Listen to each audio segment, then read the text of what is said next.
A McLaren vive um daqueles momentos em que cada decisão parece ter um peso histórico. O tipo de situação que separa uma equipe campeã de uma equipe que só promete ser uma. O ambiente que há meses respirava confiança agora parece tenso, carregado, quase claustrofóbico. Tudo por causa de algo que deveria ser bom: dois pilotos lutando pelo título. Mas quando esses dois dividem a mesma garagem, a linha entre competitividade e destruição se torna muito fina.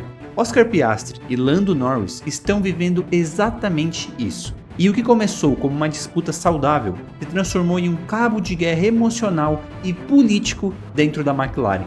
De um lado, o australiano frio, metódico, que parece não sentir a pressão. Do outro, o britânico carismático, rápido, mas visivelmente frustrado por estar atrás no campeonato. Dois estilos completamente diferentes, mas igualmente talentosos, colidindo em um time que ainda tenta entender como lidar com o próprio sucesso. O ponto de virada foi Singapura. Aquela batida entre eles foi mais simbólica do que se imagina. Não foi só um toque entre companheiros, foi um aviso. A prova de que por trás das declarações diplomáticas há um conflito real. Piastri lidera o campeonato por 22 pontos, mas dentro da equipe esse número parece valer menos do que deveria. Porque no fundo há uma percepção de que o preferido continua sendo Lando. E isso não é uma crítica gratuita, é algo que está nas entrelinhas de decisões estratégicas, nos rádios, nas ordens que nunca chegam com a mesma clareza para os dois da garagem. E aí entra Mark Webber. Ele conhece bem esse jogo. Já sentiu na pele o que é ser segundo dentro de uma equipe que diz tratar os dois igualmente. E agora, como empresário do Piastri, ele está fazendo exatamente o que muitos fariam no lugar dele, garantindo que a história não se repita. Há conversas com outras equipes, Ferrari, Red Bull, Aston Martin. Não são necessariamente planos de fuga, mas recados. Um lembrete de que se a McLaren não souber cuidar de quem lidera o campeonato, alguém vai saber. Mas claro, isso não é um caso simples de favoritismo contra injustiça. A verdade é que a McLaren está no meio de um dilema que muitos times já viveram. Dois pilotos de elite, um carro competitivo e nenhuma liderança clara. É o tipo de cenário que destruiu relacionamentos e custou campeonatos no passado. E o mais curioso é que isso está acontecendo justamente quando a McLaren finalmente tem carro para brigar de verdade com a Red Bull. O campeonato de 2025 entrou na reta final e tudo está em jogo. São 6 corridas restantes, 3 delas com formato sprint. Isso significa mais pontos, mais riscos e menos margem para erro.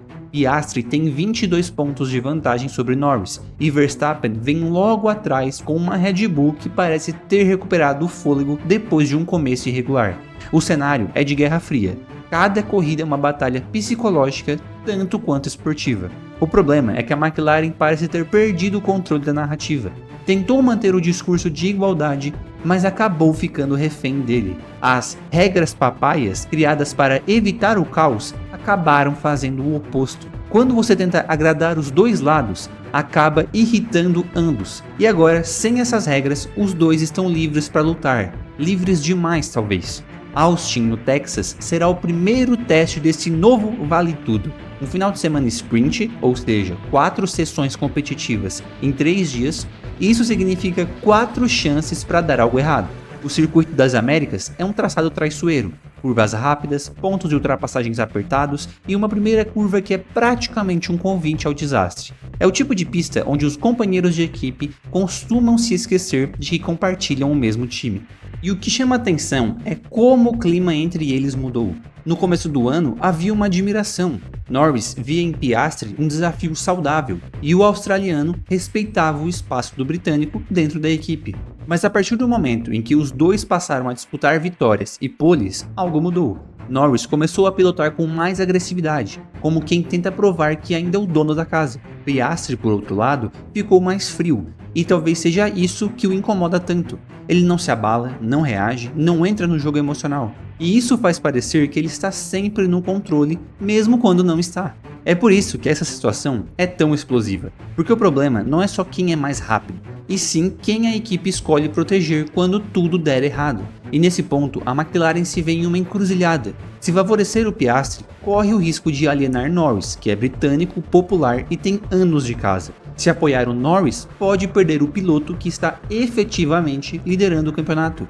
E se continuar fingindo neutralidade, pode acabar perdendo os dois. E enquanto isso tudo acontece, a Red Bull está apenas observando.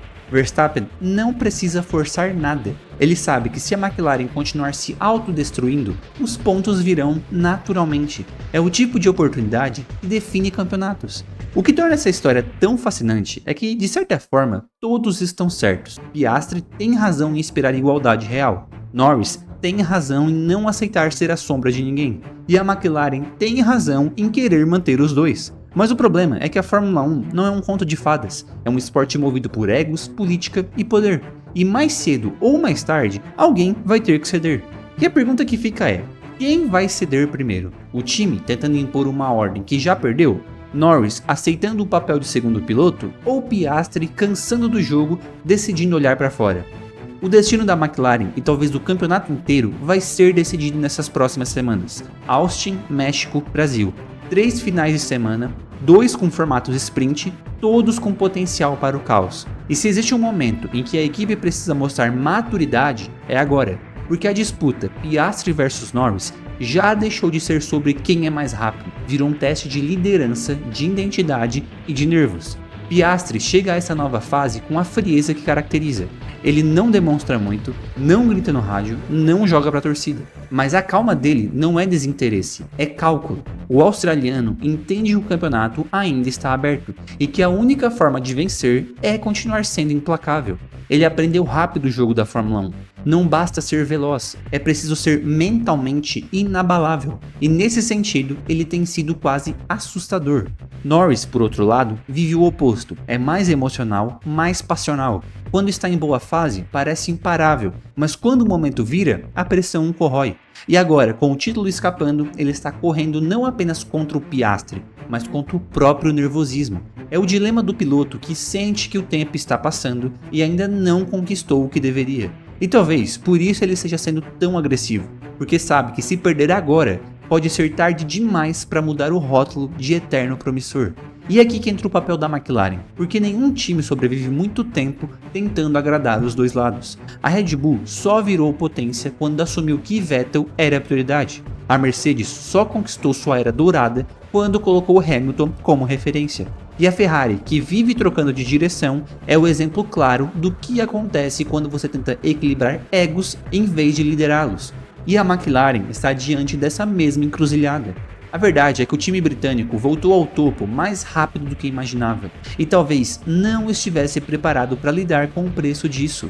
O carro é competitivo, as atualizações funcionam, mas a gestão de pilotos está em colapso. O discurso de deixar os dois correrem soa bonito, mas é ingênuo. Não existe liberdade real quando há um campeonato em jogo. Alguém vai ter que abrir mão, e quanto mais a McLaren adiar essa escolha, maior o risco de perder tudo. Verstappen sabe disso, e é por isso que ele está sorrindo no paddock, porque enquanto a McLaren se consome em dilemas internos, ele só precisa continuar somando pontos. Está 63 atrás de Piastri, mas em um campeonato com tantas sprints, essa diferença pode evaporar em 2 finais de semana. O holandês está fazendo o que sempre fez de melhor, esperar o erro dos outros. E a McLaren, nesse momento, parece determinada a entregar um. E se esse erro vier, o impacto vai além do campeonato. Ele pode definir o futuro da equipe. Mark Webber já começou a plantar sementes de dúvida. Ele sabe que a simples menção à Ferrari ou à Red Bull é o suficiente para acender o alerta dentro da McLaren. E mesmo que o contrato de Piastri vá até 2028, no mundo da Fórmula 1, contrato não é garantia, é moeda de troca. E se ele sentir que a equipe não está mais 100% com ele, não será difícil encontrar quem esteja. Mas a questão é que, ao contrário do que muitos pensam, o Piastri não quer sair da McLaren. Ele quer vencer pela McLaren, quer ser o nome que encerra o jejum de títulos da equipe e recoloca o time na história. Só que para isso, ele precisa acreditar que o time acredita nele, e no momento, essa confiança parece abalada. O mesmo vale para Norris. Por mais que ele tenha sido colocado como favorito pela mídia britânica, ele também sente a pressão. Ver o companheiro liderando o campeonato mexe com o orgulho, e orgulho é combustível perigoso quando se está a 300 por hora. Ele sabe que qualquer erro pode ser interpretado como fraqueza, e isso o torna ainda mais propenso a correr no limite. E quando dois pilotos estão no limite, o time precisa ser o freio de segurança. O problema é que a McLaren parece ter tirado o pé do freio. Essas próximas corridas vão definir mais do que quem leva o troféu. Elas vão definir quem a McLaren quer ser. Um time que tem coragem de bancar uma decisão difícil ou um time que se perde na própria indecisão. Porque o mundo inteiro vai estar olhando para Austin, para cada pit stop, para cada rádio, para cada gesto entre os dois lados da garagem.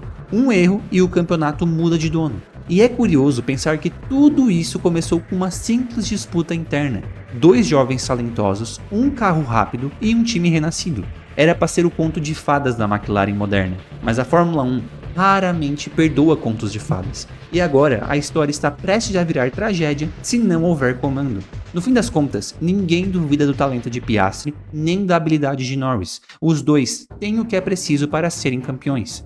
O que está em dúvida é se a McLaren tem o que é preciso para administrar dois campeões no mesmo teto. Porque se não tiver, o preço pode ser alto demais. Perder o título, a confiança e talvez um de seus pilotos. E se isso acontecer, a narrativa vai ser cruel. Vão dizer que a McLaren teve tudo nas mãos, o carro, os pilotos, a chance, e jogou fora porque não soube escolher.